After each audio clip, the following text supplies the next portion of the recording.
Hello, DIY Dad here. Good evening. I'm standing opposite a white wall. Why is that? Well, I've had to wait to do this video because I've got quite annoyed by the whole situation. I've actually had to leave it for a bit with our sort of situation that's happened. But how I've dealt with it, I've done loads of painting. So you see behind me, I've painted the entire wall white. So there, a nice white wall. It's my van in the background. I've had a few issues with the van and some wobbling noises and various things, but that's just minor stuff and I've fixed that. As we've come around here, I've painted more stuff white. I've also painted the window sills of our house. There we go, there's our house there. That's now all sort of green on the windows. I've also been doing some work to the garden as well. So if I spin round, I'll show you my garden, because we've got a fantastic garden and we just don't use it enough. So here we go. It's a garden at the back. We've got a really mature garden. It's got loads of plants and it's just lovely. It's a lovely garden. So there we go. That's my garden in the background. So I've been doing lots and lots of gardening. So our house is like quite idyllic. It's like a Cumbrian cottage. And it's lovely. We don't tend to do a lot with the garden. Some previous owners of the house were gardeners, so there's always flowers out at some time of the year. So, and the kids at the moment, they're growing some sunflowers. Here we go. See sunflowers appearing in a minute. Where are they? Sunflowers there in the corner. See it in the corner there? They're growing some sunflowers. So there we go. If we go further around in the garden, if we go around, there's the pod behind me here. The pod will appear. There you go. The green thing in the background, that's the pod. That's what we were using to home educate the kids. So we go into the middle of the garden. We have a pod in the background and we'll have a little spin. See what the garden's like, because it's a brilliant garden. It's so nice.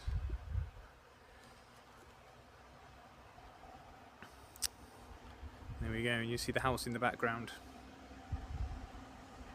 That's the back of my house there. So I've been doing all this sort of DIY. I've put a bath panel on, because we've always been missing a bath panel. It's one of these things, I do all this DIY stuff, but do I ever get around to do my own? Occasionally. It's difficult. I've been painting lots of the inside as well. I've basically been doing loads and loads of DIY inside the house to get it ready. What am I getting the house ready for? I hear you cry. Well, the reason is, we were meant to be away now. We were meant to have left and be abroad. No, that's not happened. The system is keeping us in for now. Basically what happened was the people that were buying a house, they're just generally odd. And I was really angry about this, and like I said, I had to wait for a bit before I made this video because I got really annoyed with the whole situation. Basically what happened was, we got all the way, it's taken 7 months to get this far, literally a week away from moving, and we're struggling to get an actual moving date out of them. So we're badgering them for this moving date, and it just wasn't forthcoming. There was lots of excuses from them saying, oh, it's a 3-day move, it's going to be difficult, and oh, one of them's not well, and this, and it just kept going on for like a month. This is ridiculous. All you do to move is to ring them up and get a date. You can do that straight away. So in the end, we had a chat to the solicitor, and she had a chat to their solicitor, and it turns out that their solicitor was even struggling to get hold of them. And they actually lied, because they said it was the solicitor not getting back to them. So that's the first lie. And then, unfortunately, we found out that their buyers had been waiting 2.5 years to move into their house because they hadn't moved. And at that point, I had my head in my hands. I was like, oh, God, no. They're not going to move, are they? So we pushed them, and then a bit more, and they start getting a bit funny over messages. So we're like, right, okay, that's fine. We put our foot down, got a date. So we either need a date in the next 3 days, or, we'll put the house on the market.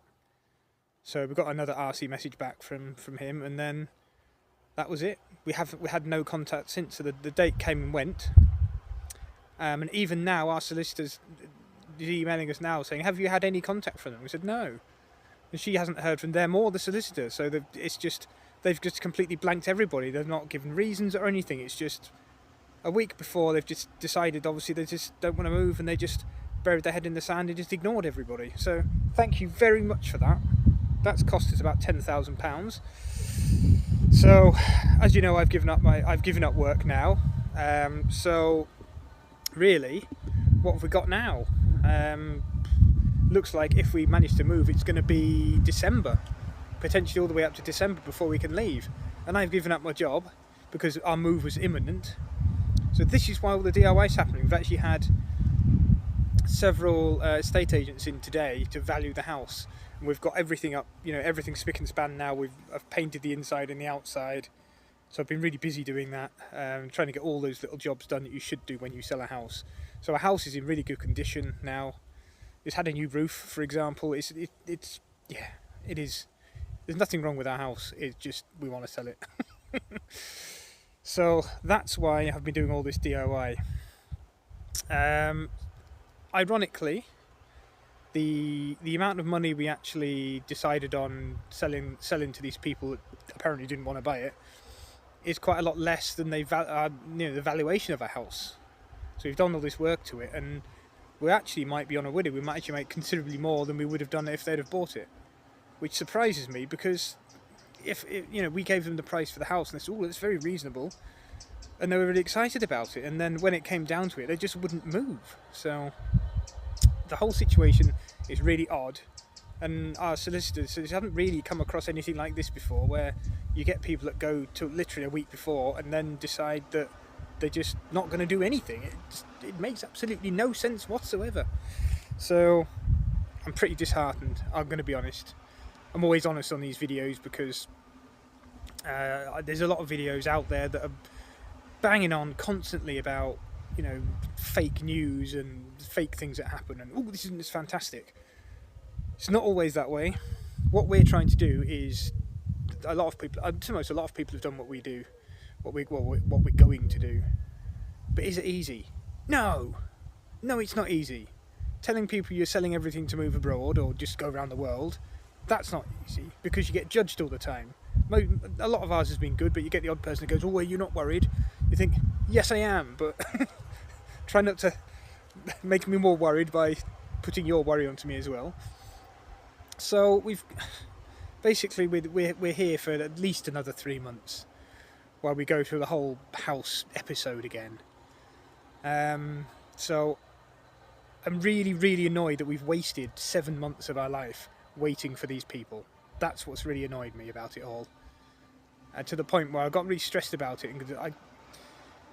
An ADHD trait is that you have this weird sort of sense of justice. And when like a misjustice has happened, whether it's illegal or not, or a moral thing, I get really uptight about it, and I know other people do as well. And it's just I'm gonna linger on this for a long time because there's absolutely no thought from other people who've gone into this at all. These people, they know there's someone waiting to buy their house and they've waited for nearly 3 years. They know what we were trying to do and how quickly we wanted to get out before the winter came and all this kind of stuff. Trying to do this with with our 2 kids as well, and they've just let everybody down. But they're not bothered. They can't even be bothered to send a message to say, "Oh, I'm sorry I didn't get back to you," or "I'm sorry we didn't want to go ahead because of this. It's just nothing. It's like they don't care at all. So that's why I'm so annoyed by the whole situation. So let's move on from that. So what are we going to do now then? Well, obviously the house is going to go up for sale. We might beg a bit more money than we did before, but that money is going to then get all stuffed into paying 2 solicitors' fees now, because we've got to pay for going nearly all the way the last time as well as this time. And then we've got to pay the estate agent's fees as well. So we're not actually going to come out with a lot more. All we've done is just lose loads of time. So that's really frustrating, really, really frustrating. But what I think we might do, because I don't want to be here for 3 months just kicking around, just waiting, because that's all it is. It's just a waiting game. So I think what we might do, I'm thinking I've put the van up for sale, and I think we might sell that, go and buy the cheapest sort of livable four-berth camper van we can find locally, and then just go and do some. Maybe we'll go and see some places in the UK while we're waiting for the house to sell, or just for the stuff all to go through for the sale. I think we might do that. That makes sense to me, because we're not planning on coming back to the UK. So maybe we should do that. Go and see places. I mean, I haven't seen Loch Ness. I'd quite like to go up and see Loch Ness. Wife wants to go to have a wander around Glastonbury. I mean, the kind of opposite ends of the country, really, but you know, we've got lots of time now, so maybe we'll do that. Will we be okay financially? Yeah, I suppose so. Just about. I've got a little bit stashed away just in case. So we're going to end up using that and then topping that back up. And I suppose in the meantime we've got other things going on. We've got online businesses we're starting, so we're going to try and get those up and running. We can be more prepared for when we leave, I suppose. But the plan was to just get out as soon as we could. But like I said, the housing system doesn't want us to do that quite yet. So there we go. So that's why I've been doing lots of DIY. So I've been doing that. It's been taking out my annoyance and stress on that's a tractor in the background. You can hear it's actually cutting the field at the back of my house. So we are quite rural. So yeah, I've been taking out all my stress and anxiety and irritation by painting houses at the moment, and I hate painting. I really don't like painting. So it's one of my pet hates. So just when I see a massive wall I need to paint, you think I can't get to the end of this quick enough. So there we go. So that's what's happened. We're not moving quite yet, but we're going to move. We will be back, and we are going to leave. So there we go. So let's leave it there. Then just to reiterate, yes, we are going to leave. We are going to leave when we finally sell our house.